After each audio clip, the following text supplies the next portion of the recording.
All right, click the links to join the channel here, become a member already. Subscribe so I get a mailbox, mail me some comics or some beanies. Thanks, Vegan, who's sending me some. So ESPN said woke, and when you type in ESPN and wokeism, a lot of stuff comes up in the search engine results because I guess this is a pretty well known problem. In fact, even the image search for ESPN woke, I guess they're having some issues. So in case you weren't aware, ESPN is a network that covers sporting news. And what that is sports entertainment is when men run around getting exercise and fat, couch-bound lard buckets watch these other men exercise while they eat high fructose corn syrup and drink rice beer. Bianca, insulting the audience is why you lose subs. Yes, but obese sports fans deserve to be shamed so they can hopefully turn off the TV or the streaming and start getting their own exercise. Watching sports ball is a weird, empathetic combination of cucking and displacement behavior. Anyway, woke ESPN decided to help kill sports ball. They and the kneeling felons themselves, who decided to start kneeling because a felon chose that day to OD on Sackler Pharmaceuticals' greatest export Sackler and Teva, the great companies from overseas. What a benefit they've been to the West, haven't they? And to be fair to ESPN, it's a combination of things that are slowing down sales. So 20% is nothing to laugh about. That's several $100 million. Like even Disney has to pay attention to that. And Disney's in a rough spot because their movies aren't doing so well. Oh, why is that? Because they're getting woke. You just keep saying woke, woke, woke. Yeah, that's a pretty good umbrella term. It means, anti-white, anti-Christian, anti-nation, anti-family. It's just globalist propaganda about the Bolshevik found family, these Marxist ideals, Frankfurt School type of propaganda, subversion, and corruption. And then when I explain it to people on Twitter, when they think like define woke is some kind of bon mot or something, some kind of a killing thrust. What's the French word for the sword fighting stuff? I wish I was educated, but I'm not. That they think it's that final thrust, and it's like then I start defining woke as all this kind of anti-white stuff, and they and give examples, and they don't know what to say to that because it really is. Woke is just a good umbrella term. Anyway. So ESPN is kind of operating in this environment where a lot of people are dipping out of the mainstream because it's I guess the lowering tide is lowering all boats, because as people kind of look at Hollywood in general, it's not just Marvel, DC, the latest Indiana Jones movie. It's kind of Hollywood in general, the streaming shows, the big screen. It's just lame now. It's just all like soy boy, cat lady type of entertainment. And it's not a monologue where they were just making this stuff and we couldn't talk about it because now we have social media and alt social media where you can talk about how stupid this stuff is. Like the Phantom Menace is a small group of people, confiscated Phantom Menace, but it's not nothing. There isn't a counter narrative of, there's probably a few 100,000 people in the Phantom Menace, but they're the kind of people who would who are into movies and are into Hollywood type of stuff, and they're able to spread a message out to millions of people. So talking about how woke this stuff is, that is a counter narrative that gets out there, and like you bet your ass, if the mainstream could shut down all dissent, they absolutely would. But the mainstream stuff is so bad that you're able to make YouTube shows talking about how stupid it is because it's nothing but this bizarro world of propaganda. Anyway, so ESPN is slowing down because of all this other stuff that's going on outside of ESPN. But ESPN is doing their part to just blow their own toes off. People watch sports to just relax for a bit, so they don't want to be lectured to by these millionaire felons about how the cops are so mean to them, when like half the NFL and the NBA and like half of those teams, like they're long list of literally being literal felons, and they're complaining about how they're mistreated. It's like, why don't you just stop committing crime? Can you do that? Sir, you're asking the impossible. So people just want to watch sports and they get the news about it. It's pretty simple, but woke Disney has found a way to F it up. Men don't want globalist lectures, and they also don't want women broadcasters or women reporters at all, really. Women are boring at that sort of thing. Women's sports are so boring that they could be used as torture, like hostage negotiations. Just project women playing basketball or women trying to play basketball poorly.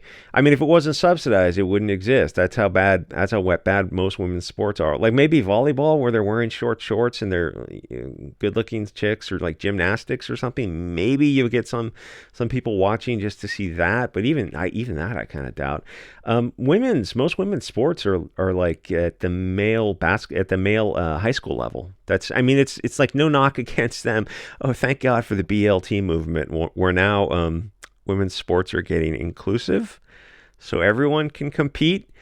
And now these new competitors, these new women are actually winning first place in across the board in sports. And as that gets more and more, you're going to see more and more of these new women taking first place and then getting the scholarships for colleges, and also getting advertising deals, because it's like the first and second place are going to get the some kind of advertising deals. And then if these new women are taking first, second, and third place, you can't exactly give a Nike deal to. It's like, why'd you give the third place winner a Nike deal? Is it because they're a biological woman? It's like, Nike is woke too. They're not going to do that. So either they don't give advertising deals to anyone, or they have to give it to the first place winners, who are going to be, biological men. That's welcome to the new world, ladies. This is what you wanted. No, we didn't want this. Heaven forbid. The consequences of our own actions. Yeah, heaven forbid. Anyway, so watching any sports ball is pathetic, but watching women is a whole nother level of being a self-hating simp pussy. Why would anyone watch very unattractive women play something badly? Just hit with an ugly stick. They fell off the ugly tree, hit every branch on the way down. Anyway, ESPN has taken to not just covering sports, but now they interject lectures on how istophobic their audience is. But only the fair, beautiful, light-eyed people of the light, like ourselves, not the black, brown, or Asian audience. No, they're fine. They're not istophobic. It's only white people in every show, which obviously doesn't go over well, because we're awesome. We know we're awesome. We know that we're not the problem. These people whining are the problem. They always have been the problem. And it's cool that more and more people are kind of awakening to that. Like, you're not going to be able to say that on YouTube for much longer. Every day on YouTube, honestly, is kind of weird. I look at that like, when is that email from your channel's been permanently suspended? Oh no, the $2 a day is gone. Anyway, so they go to watch sports, and these globalists give them a lecture on a junkie OD. People get so mad on like social media, like, we're going to take your channel down. And do you think this is like, if this channel was 10 times bigger, maybe that would be something. But it's like small channels like this, like, yeah, I'll probably just start another one. You can take that one down too. Thing is, why would we want some lecture on a junkie who decided to OD on a central nervous system depressant? Why would we care about a felon scumbag that they decided to venerate? Apparently ESPN thinks that this felon who did a home invasion and put a Liberty device to a pregnant woman's belly is a hero. Like, we see, we don't fear your jeers, because we see your accolades. If you're educated, you wouldn't have destroyed that quote. You know what I'm talking about. Someone will be able to come up with that Greek quote, I think. It's not Greek, it's Roman. Yeah, I told you. Anyway, so ESPN is Disney, and Disney are globalists. I'm just not well read. There were even some rumors about them selling off ESPN. The thing is, if you wanted to turn around ESPN, it wouldn't be that hard to do. All you have to do is fire all the women and stick to sports, and not giving these people woke lectures who just want, an hour to relax and catch up on baseball or something, and never show or cover women's sports. Women's sports really needs to die a natural death. If it wasn't subsidized, you wouldn't even have any women's sports. Nobody cares. Women don't care about women's sports. We're going to give you free tickets to the WNBA. No, you're not. I'm not. You and $20 to sit through a game. Like, it's not. $20 is not enough to sit through women's sports. Anyway, so Disney did fire a bunch of people. Actually, they fired a lot of people. Like I said, Disney's kind of losing money across the board. So they're in an interesting position where, like, we're going to double down on woke. How's that working for you, Disney? It's not working at all. Okay, we'll make it up in volume. That's not how math works. Anyway, but unless they change their anti-white attitude, nothing is gonna. They can't turn it around because it's come from the top. Disney are like Bob Iger. I guess he's back in charge now. For him and the board, and I know there's that other guy, the Plotz guy or Plutz guy, is they're trying to have this like hostile, their board takeover shares or something, and they're going back and forth about how woke they want to be. It doesn't matter. Disney's not going to turn it around. Like honestly, Disney would rather go bankrupt than make like go back to the Disney of the 80s and 90s or something. The thing is, most people don't care about these woke racial grievances because we know that they're the problem the whole time. And this who's this other idiot hustler, Ibram X Kendi or something? He changed his name from like Jack Smith so he could sell these books. He's got a show on ESPN that is going to examine Islamophobicism in sports. We don't care. That sounds like a show for pussies, soy boys, and cat ladies. And the guys who watch sports, don't get me wrong, they are pathetic, but just goes 10 subs. But they're not that pathetic. Ibram should have a new show where he should examine his own anti-white racism and why he's been the problem the whole time, and examine maybe his own tribe's behavior.